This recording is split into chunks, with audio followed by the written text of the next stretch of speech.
Salam alaikum. Alors une chose, peut-être même la chose la plus importante à comprendre, c'est que Allah pardonne pas qu'on lui donne quelque associé. Et à part cela, il pardonne à qui il veut. Ok. En gros, on a un culte, on a une religion, c'est le monothéisme pur et dur. Comme nous sommes des humains et que chaque humain a une foi, une croyance, plus ou moins ferme, ok? Mais nous, en tant que croyants, on doit avoir une foi ferme, une croyance qui croît, dans le sens qui augmente. Notre croyance croît. Donc on croit en Allah, l'unique, pur et dur. J'ai juste récité cette sourate très courte.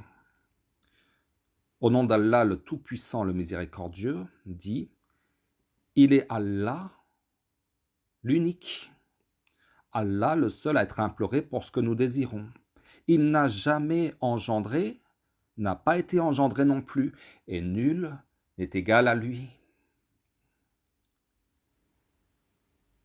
Ok. Maintenant, parce que cette foi en Allah l'unique, que ce soit les sunnites, les chiites, enfin les coranistes, tout le monde dit oui, je crois en Allah. Mais la plupart se détournent du Coran ou réinventent le Coran, veulent réécrire le Coran. Et la plupart se détournent sur des écrits humains, des hadiths humains, que ce soit les hadiths de Bukhari ou les hadiths de Jean, de Matthieu, de Luc. Donc les évangiles, des récits composés, écrits. Alors que Allah nous demande de suivre les livres qui ont été descendus, enfin de croire aux livres qui ont été descendus de sa part, et de juger par rapport à ce qui a été descendu de sa part. La question de suivre, c'est autre chose. Si, à mon sens, si tu as reçu l'Injil ou la Torah, à mon sens, hein, tu peux rester dans ta législation. Normalement, il faudrait croire au prophète Mohammed, à ce qui a été révélé sur le prophète Mohammed, et ne pas le rejeter quand même, parce que si tu rejettes le prophète Mohammed, c'est tu rejettes croire en tous les messagers. Donc, au final, et ça c'est toujours délicat parce c'est une question d'interprétation, parce que il y a un verset qui dit qu'à chacun de vous, nous avons donné une législation et un plan à suivre. Mais en tout cas, quel est ton plan?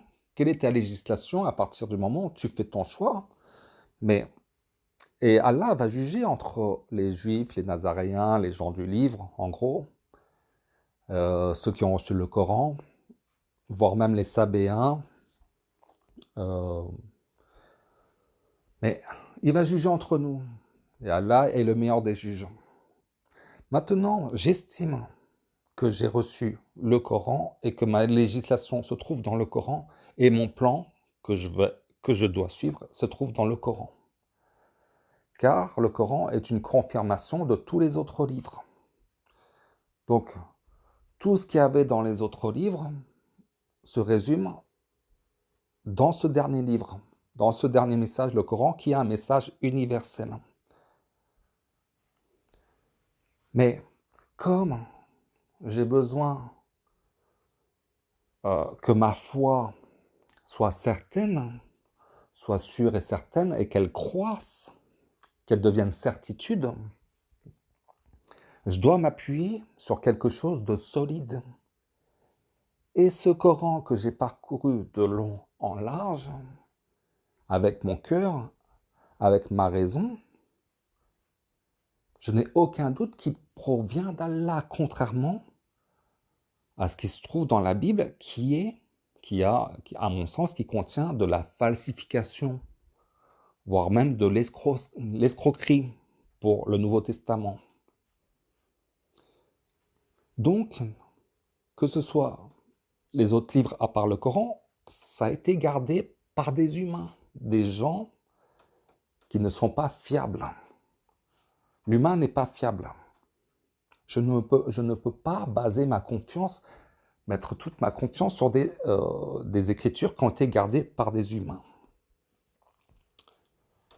Alors que le Coran me dit déjà, Allah me dit que c'est un livre qui ne fait aucun doute, et que dans le verset 15-9, Allah me dit qu'il en est le gardien. Que ce soit dans n'importe quelle traduction, le rappel est gardé. Alors le rappel, est-ce que le rappel, parce que le rappel c'est le Coran, est-ce que c'est tout le Coran qui est gardé ou que le rappel, enfin l'essentiel? En tout cas, peu importe. Pour moi, je pense que tout le Coran est gardé en arabe. Après, dans les traductions, le Coran, il n'y a pas, si tu es sincère, si tu fais tes recherches, si tu aimes la vérité, si tu aimes Allah, tu vas toujours t'en sortir. Si tu es toujours à la recherche de la vérité, tu vas toujours t'en sortir dans n'importe quelle traduction, dans n'importe quelle langue. Voilà. Alors, pourquoi les gens se détournent du Coran?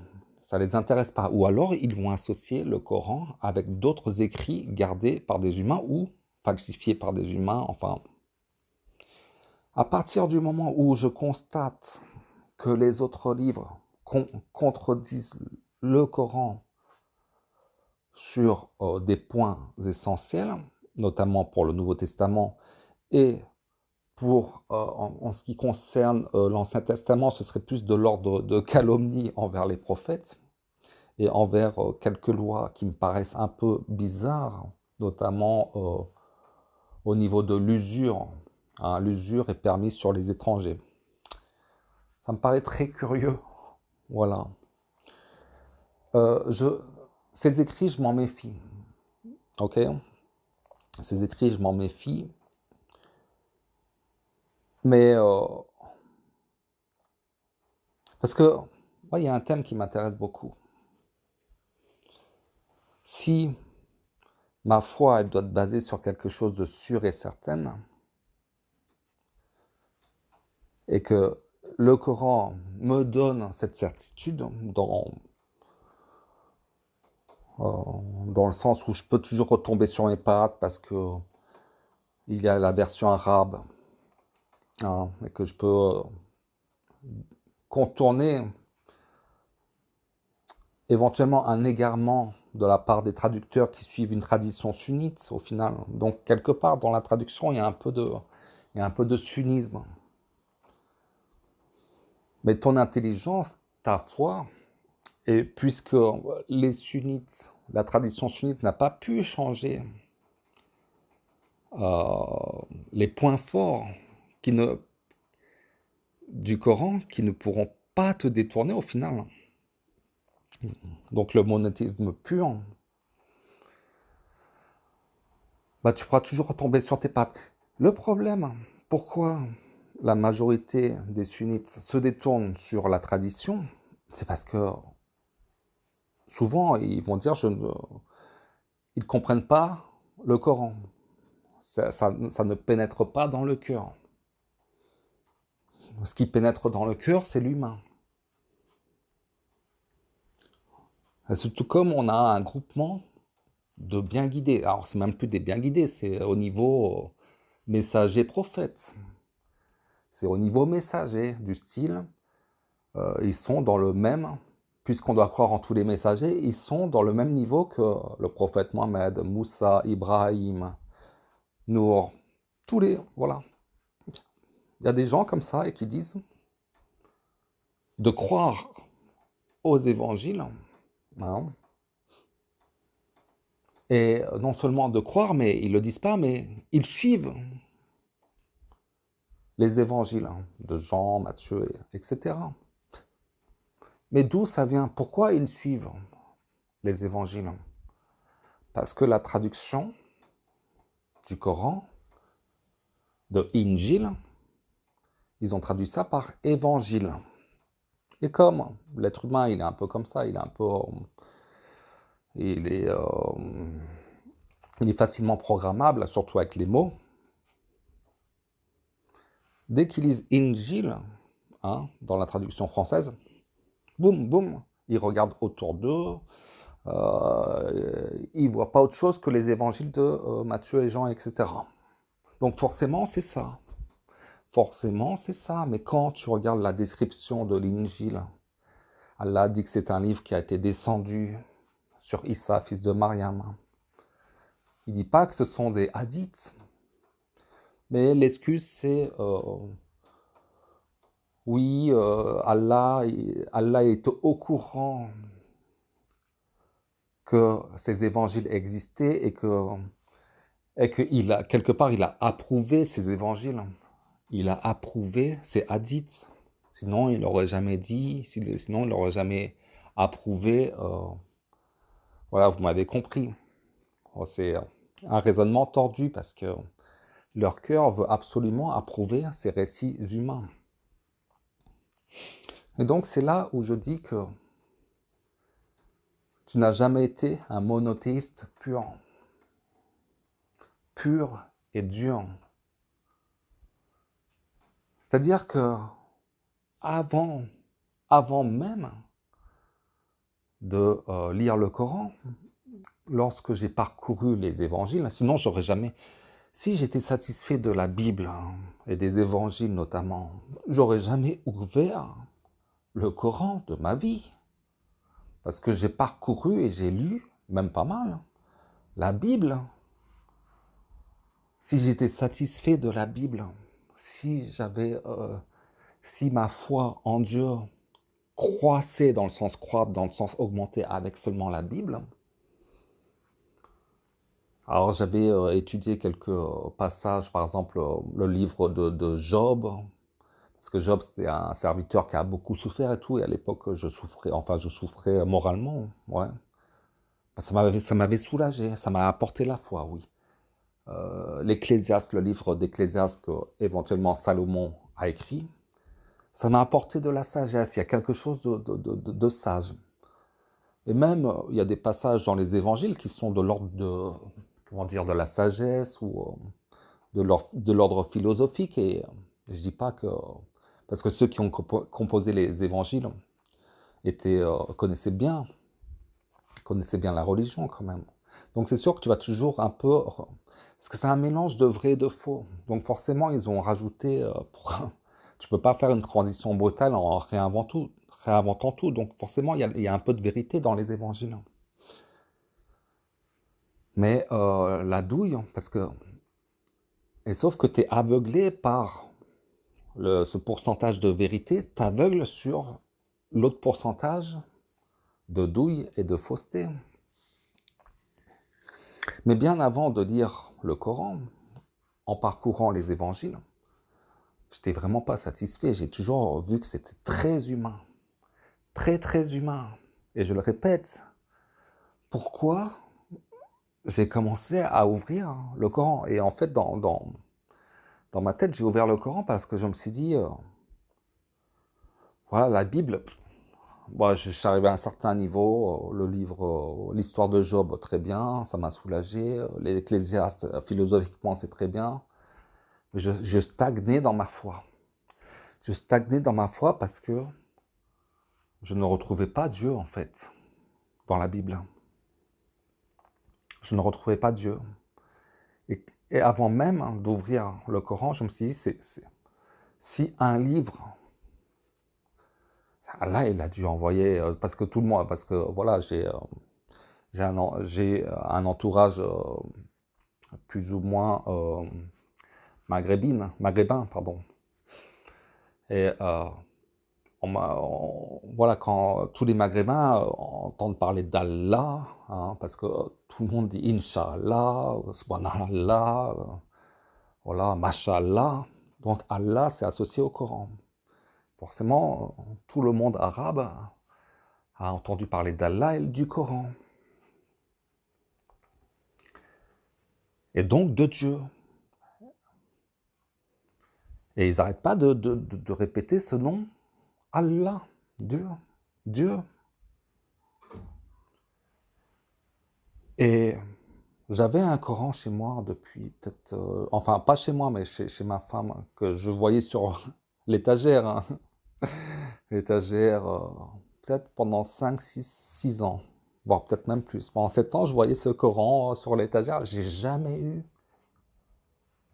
l'idée de l'ouvrir, alors qu'à la base, je lisais beaucoup de livres.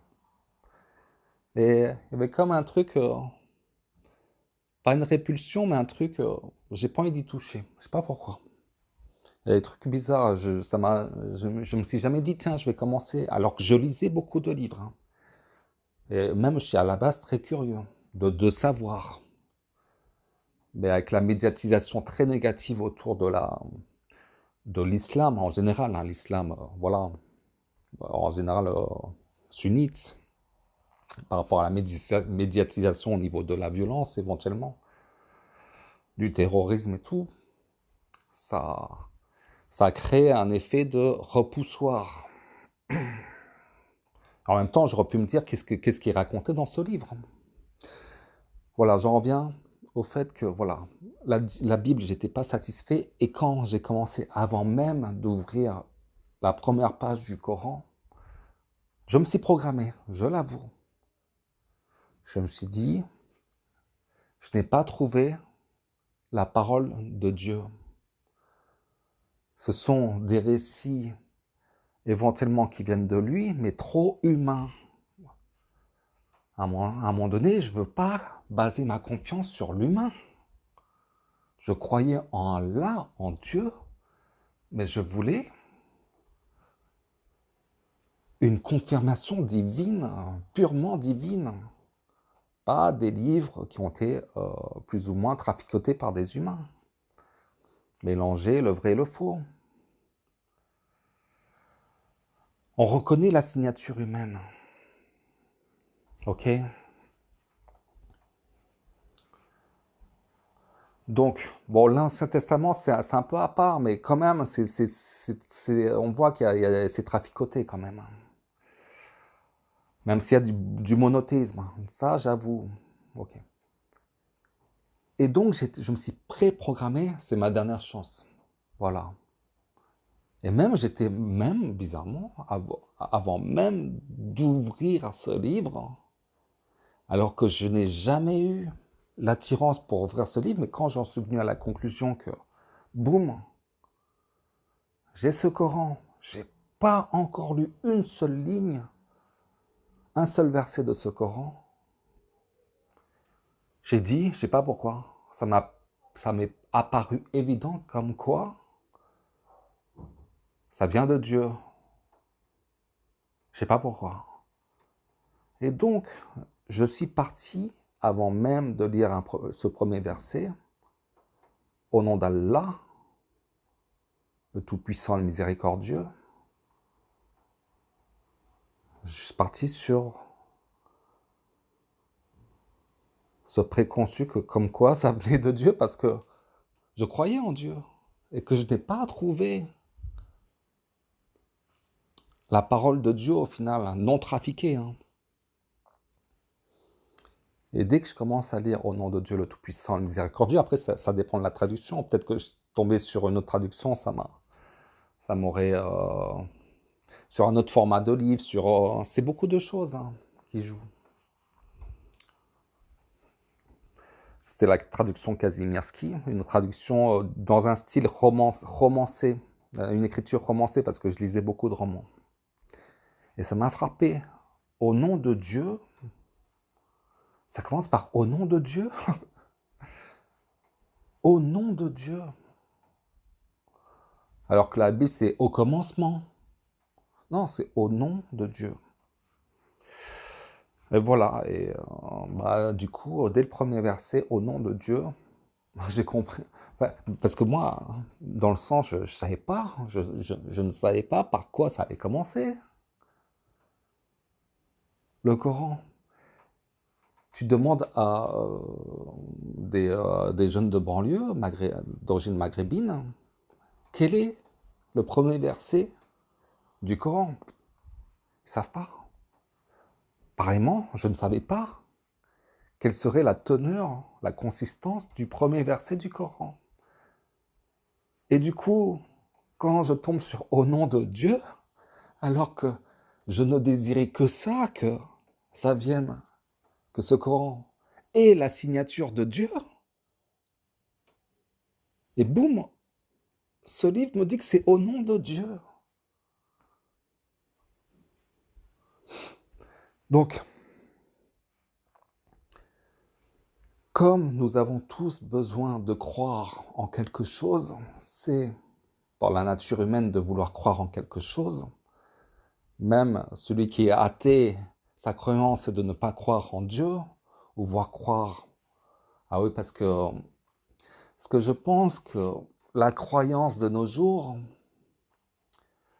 qui peut être comparable à l'athéisme des, de ceux qui ont rejeté le Coran, ou voire même l'associateur idolâtre. Je pense que notre Dieu, enfin notre Dieu, pas en ce qui me concerne, mais le Dieu, parce qu'il y a de plus en plus de athées, hein. Et comme l'être humain a besoin de croire en quelque chose, le Dieu actuel, c'est la science. C'est la science, c'est les scientifiques, c'est les docteurs, les médecins. Faites-nous confiance, nous on sait. On a fait 8 ans d'études, on est astrophysicien, on est médecin, on sait comment ça marche, les maladies. Prenez ça, injectez-vous ça, ne vous inquiétez pas, on sait.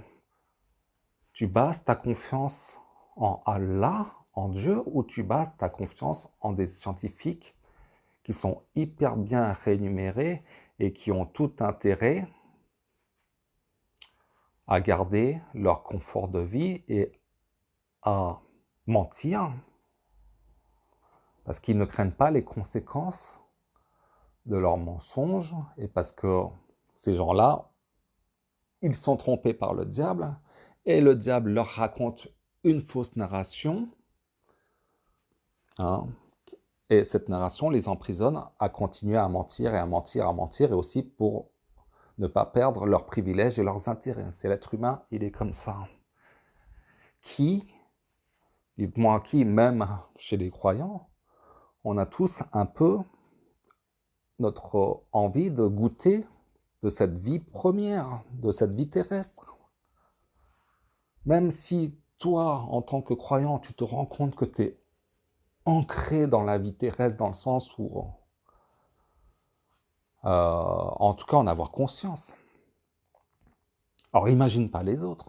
Imagine pas ceux qui ne lisent pas le Coran. Parce qu'au final, le croyant qui lit que le Coran, il désire que la vie dernière. Et ceux qui s'attachent, soi-disant les super bien guidés, voire même il y a des sunnites, hein, qui s'attachent aux évangiles, au livre de l'Apocalypse de Jean, aux hadiths de Boukhari. Parce que c'est des récits humains, et tout ce qui est humain va toujours t'entraîner vers cette vie présente. La prophétie de la fin des temps, pourquoi tu veux prévoir la fin des temps? Notamment dans l'Apocalypse de Jean ou dans les hadiths, dans les récits traditionnels.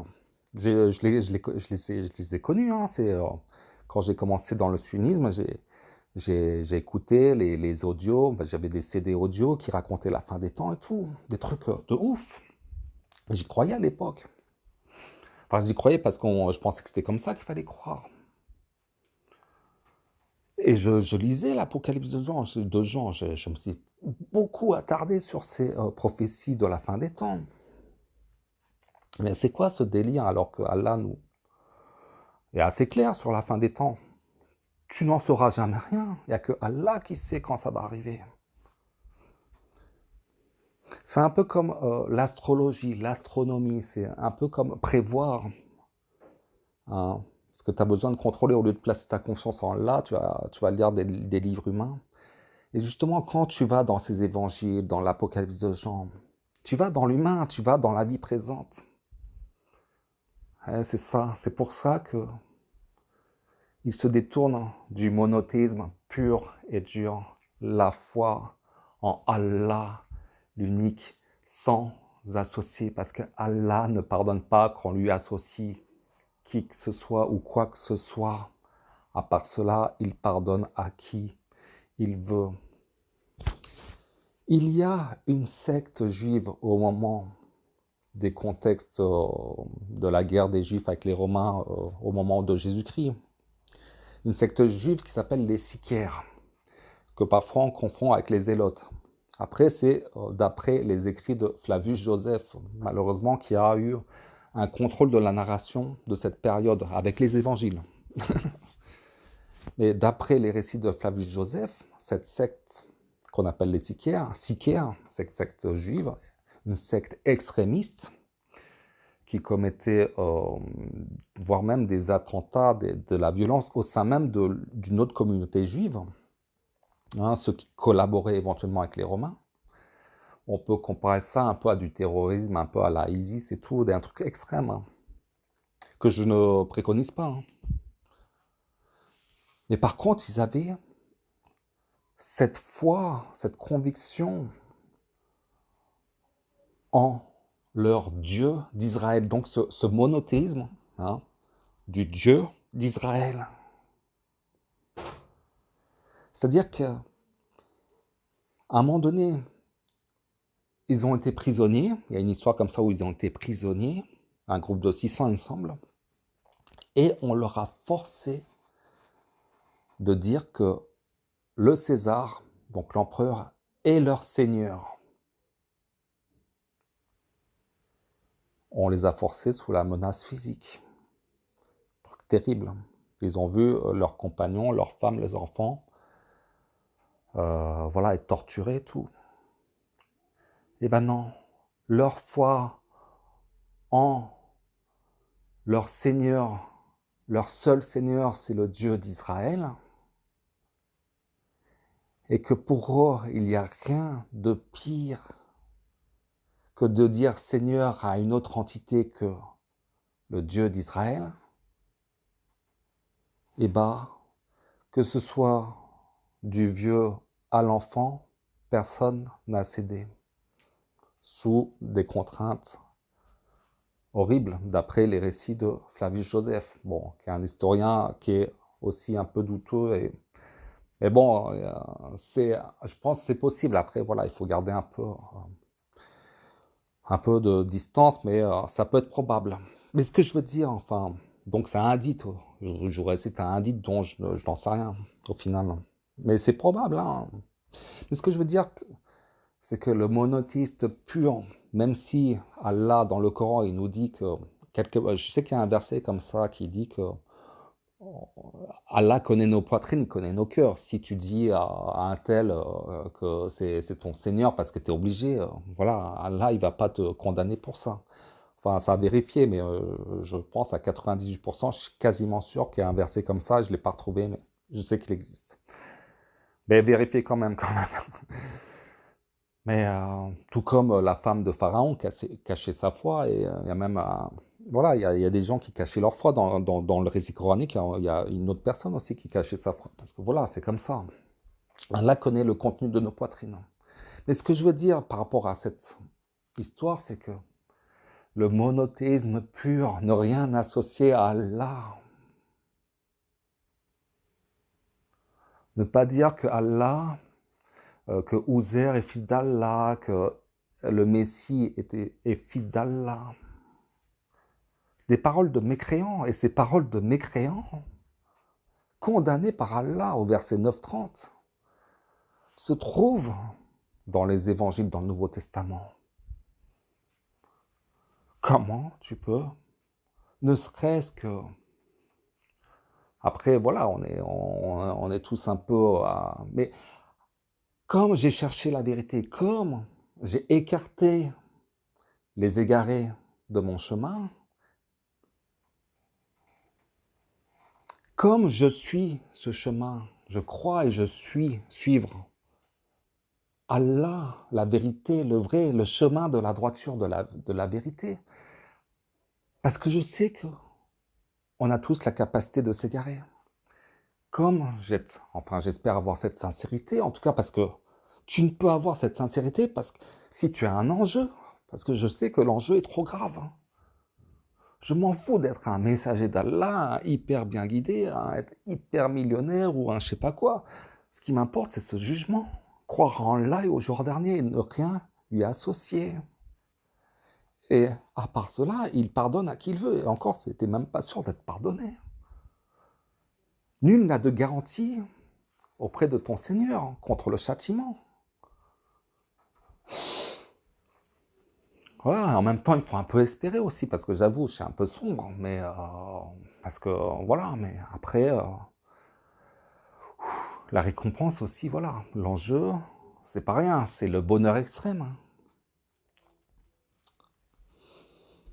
Et peut-être même que, je sais pas si les sicaires à l'époque, comment ils arrivaient à endurer tout ça, parce que c'est à un moment donné, ta foi, ta croyance, tu dois l'ancrer sur des trucs comme le monothéisme pur, et comme le fait qu'il y a une récompense aussi, et qu'il y a un châtiment, que le châtiment de l'au-delà est bien pire que un châtiment terrestre.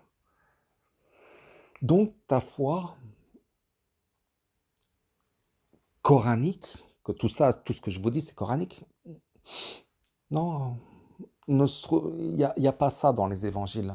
Il y a des paroles négatrices dans les évangiles. C'est des humains, c'est des récits humains. Voilà. Donc pour conclure, le monothéisme pur et dur, peut-être pas la manière des sicaires, mais en tout cas dans l'esprit.